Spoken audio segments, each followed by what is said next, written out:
రోజా గారు, మీరు చేపల పులుసు బాగా వండుతారు అని చెప్పి ఒక కాంప్లిమెంట్ ఇటీవల విన్నాం.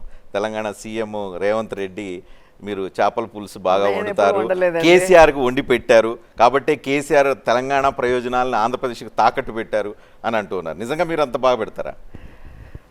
ఇక్కడున్న ముఖ్యమంత్రి పాపము జాక్పాట్లో ముఖ్యమంత్రి అయ్యే గుందుకి ఏం చేయాలో అర్థం కాక మా మీద పడ్డాడు.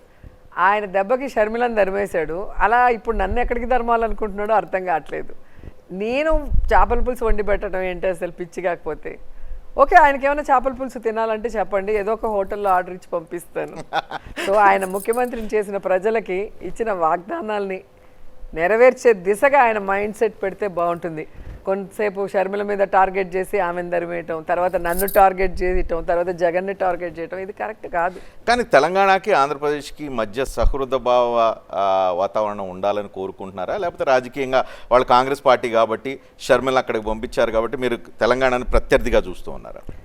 ప్రత్యర్థిగా మేము చూడటం కాదు, యాక్చువల్గా పక్క రాష్ట్రాలు అన్నప్పుడు ఫ్రెండ్లీగా ఉండాలి, ఒకరికొకరు సపోర్టివ్గా ఉండాలి.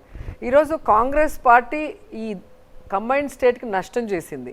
దాన్ని ఇష్టానికి డివైడ్ చేసి దానికి ఇవ్వాల్సిన ప్రత్యేక హోదా ఇవ్వకుండా, ఈరోజు ఇవ్వాల్సిన ఏమంటారు విభజన చట్టంలో ఉన్నది ఏవి ఇవ్వకుండా సడన్గా ఆంధ్రప్రదేశ్ మీద ప్రేమ ఉన్నట్టు. మీరు రేవంత్ రెడ్డి మీరు తెలుగుదేశంలో పోరాష్ట్రంలో కలిసి అందరూ పనిచేశారు కదా, మీరు దీన్ని ఉపయోగించి మీరు ఆంధ్రప్రదేశ్కి రావాల్సిన ప్రయోజనాల కోసం మీరు ప్రయత్నం చేయొచ్చు కదా. నాకు చాలా దూరంలో ఉన్నారు కదా, ఆయన కాంగ్రెస్ పార్టీలో ఉన్నారు, షర్మిలమ్మకి దగ్గరగా ఉన్నారు. కాంగ్రెస్లో ఏముంది, ఒక దొంగ ఉన్నాడు రేవంత్ అనింది, మళ్ళీ ఇది ఆ రోజు ఈ దొంగకే బొకేలు ఇస్తుంది, శాలువలు కప్పుతుంది.